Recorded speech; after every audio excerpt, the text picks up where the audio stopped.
Morning. It is Monday morning.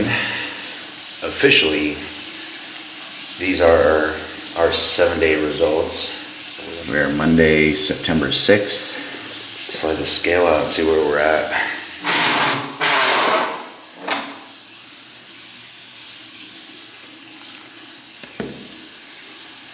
Definitely losing a lot of this belly fat. Before it was a huge chunk.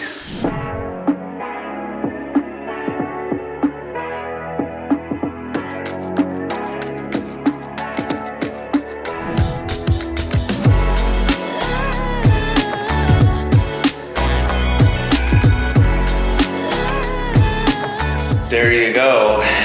I mean, look, it's Friday, ideally. I set a goal for myself at 175.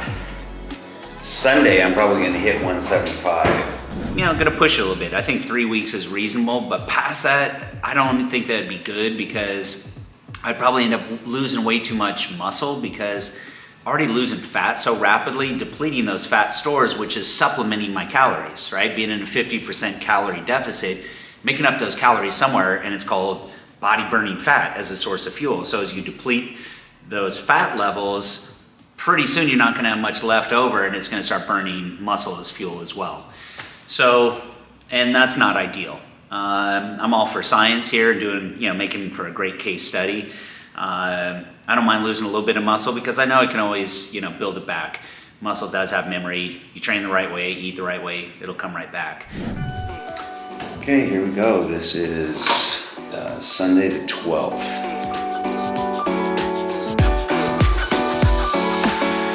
So this is Monday morning, September 13th. I lost a ton of fat really fast, faster than I've ever lost before.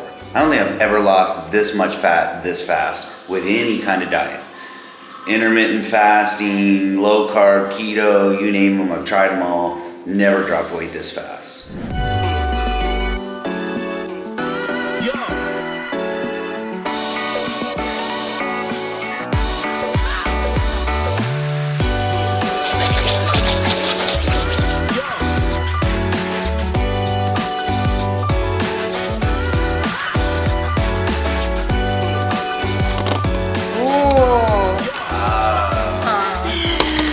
I'm gonna eat this in front of you.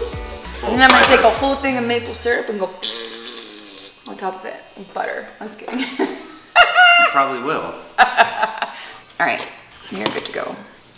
Okay, before you put your syrup on there, you gotta smell it. Who, you? Yeah. Get your little schnoz out of my...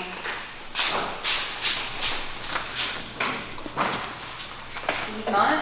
Yeah, it smells great. I don't really normally buy this brand, Carrie's, but whatever, sugar-free syrup. This really makes... The problem is it's loaded with artificial sweeteners. And it makes me fart all day. But anyway, I'll be completely satisfied when I eat this, so I'm totally happy. Yeah, it's got aspartame in it. Yes! Which kind of defeats the purpose. The whole meal shake is made all natural, no artificial sweeteners, but whatever. There's 1,130 sprays per container. Listen, you just go ahead and corrupt that super clean, healthy pancake with that artificial junk. Listen, I'm not drinking anything.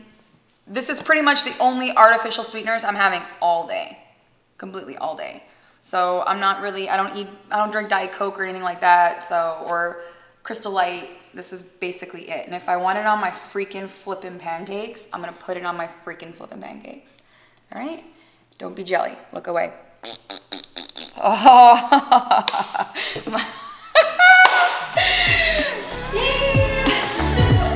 No, I'm good.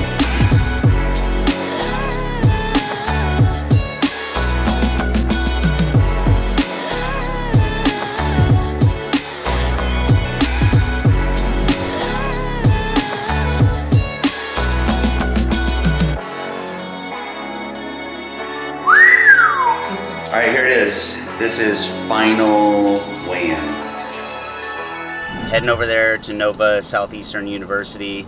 We're going to do all those same exact tests again, and we're going to see what kind of changes took place.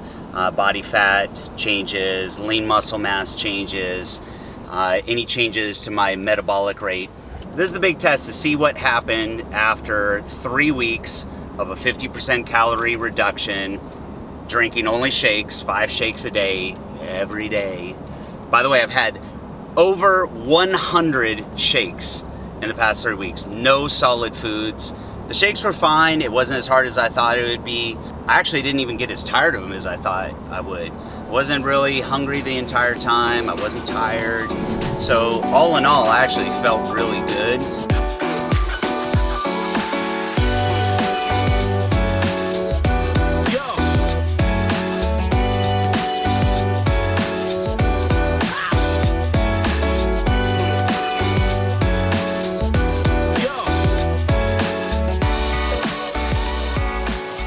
So, where's lean mass? 66 point whatever, 9, whatever. I'll show you on the calculator. Minus 62453.8. Okay, and so that's how many kilos? 9. No, this gives you grams, so you have to go from grams to kilos. Right, so that's 4.509. Oh, times 2.2. You are correct.